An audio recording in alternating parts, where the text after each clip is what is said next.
two scrimmages down, obviously the big one this coming Saturday. What are your thoughts on defensively thus far through scrimmages? Yeah, so I think obviously we're gonna have some new faces on defense and our side of the ball, and I think you got some guys, older guys up front, and maybe back at safety that you kind of know what to expect out of those guys, and I think they keep getting better every day. It's overall, I think this group is a hungry group where they come to work every day. They want to improve and see how much better they can be each and every day, and they're a lot of fun to coach.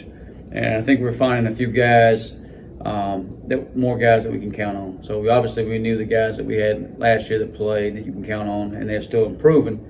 But I think you're finding, hey, I think we can count on this guy on game day. I think we can count on this guy on game day. So, where it may have just been 4 or 5 beginning of the spring, now you're up to a dozen guys that, hey, you feel like on game day you can stick out there, you trust them to do their job and, play really good defense and play our brand of football. So that's the thing. We got to keep striving, not only this week, but even into the summer, even in the fall camp, of finding more and more guys that we can trust on game day to go play and play our style of football and play our brand of football. But, I'm enjoying being around this group, and, every year you have a new football team, and the way they go attack each day and just the energy they bring, enthusiasm they bring, and it has been really good. And you got some new guys that are going through the first time, so they're eager to learn and hear the new terminology and just do some things like that. So just excited to watch them grow. What stood out to you in the spring and moving into summer? What would be some of the things you want to improve on? Yeah, you talking about individuals or? Yeah. Yeah, I think one of the young men that just had a really good play at practice today was Mike Edwards, and it's a guy we don't know much about. He's played some special teams for us, played sparingly defensively for us. Before he came here, Georgia Southern played over 500 snaps defensively there. So.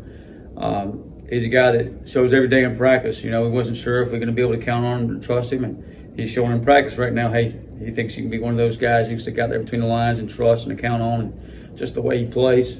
He's still got a long ways to go between now and Michigan, but he's done some good things this spring. So that's one of the guys that kind of flashes. J.D. Lampley is a guy we know about, but it's just amazing to watch a freshman, and now he's going into his second year, and how much better he's improved and playing, and whether he's playing inside or playing on the edge a little bit, just doing some really good things. So excited about him. Siobhan Revel will be a third guy that we haven't seen on the field a lot defensively. Seen a little bit in special teams and a little bit in the bowl game, but just his athleticism and his length out there, and he has some real ability. So we got to make sure we put him in the right situations out there. And but I think he's going to add a new dimension to us and allow us to do some things defensively that we did 2 years ago. You work kind of hand in hand with special teams and getting your guys out there to make some tackles. Who is somebody that might stand out on special teams that we haven't seen yet? Yeah, special teams wise, I mean, it's a lot of defensive kids end up on your special teams because you're making tackles, you're covering kicks and doing those type of things. And Coach Dallas, Coach Tesh, Coach Weaver.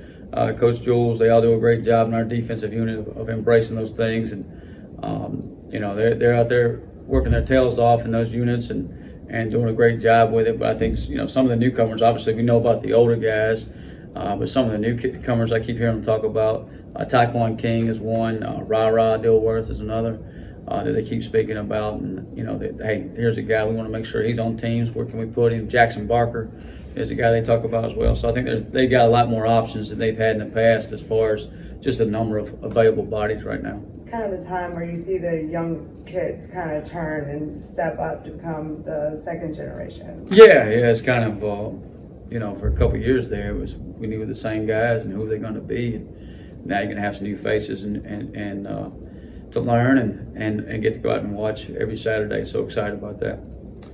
With Kingston, he's been in the program a while. It seems like staying healthy was kind of his knock, I guess. It feels like he's been healthy this spring. Have you seen him kind of take steps as a result? He has. He's been healthy. He may have tweaked his hamstring a little bit. So you probably jinxed it. All your fault. But I think he's fine. He'll be fine for Saturday. And I think he just probably scared him more than anything. But I think his big thing was staying consistent and staying healthy. I mean, he's never been more than a couple weeks healthy, and he's been healthy all spring. And just seeing like the game is, he's got it down. He knows the assignment, what to do. Asking him to do some different things he's done in the past, play a little closer to the box with. I think this is helping. and just an older guy. I mean, he graduates this May, still has a couple years of eligibility left, so I think he's a guy that we can count on and move forward with, and we're going to need to win ball games.